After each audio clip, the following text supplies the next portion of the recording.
په نارینهوو کې د جنسي کمزورۍ عمده لاملونه: آیا په وخت کې د څو ځلې انزال کېدو ټاکلي حد او شمېر شته؟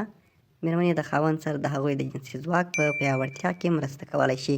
په نارینهوو کې جنسي کمزوري یو د بحث وړ موضوع ده. باید پوه شو چې نارینهوو کې د جنسي ناتوانۍ لاملونه څه دي. روغې جنسي اړیکې باید دا 4 ځانګړي ولري.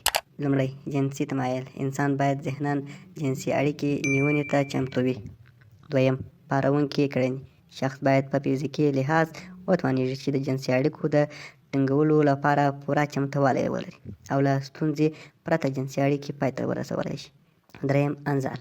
شخص باید په ښه شکل او مناسب وخت کې انزال شي.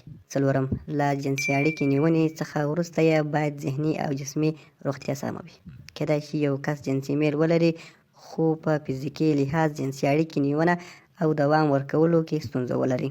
په علمي لحاظ ژر انزال کېدل یا فارغېدل هم یو ډول جنسي کمزوري ده، ځکه چې په دې وخت کې نارینه په خپل سر او ناخوښۍ انزال کوي او د مېرمنې رضایت هم لاسته نشي راوړلی. ژر انزال کولی شي د خاوند او مېرمنې ترمنځ جنسي اړیکې سړې کړي او د مېرمنې لخوا پر خاوند د اعتراض سبب هم وګرځي. زیاتره وخت د مېرمنې لخوا پر مېړه دا ډول اعتراضونه کولی شي چې خاوند ذهني ناارامه کړي، چې دا حالت لا جنسي کمزورتیا ته لار هوارولی شي.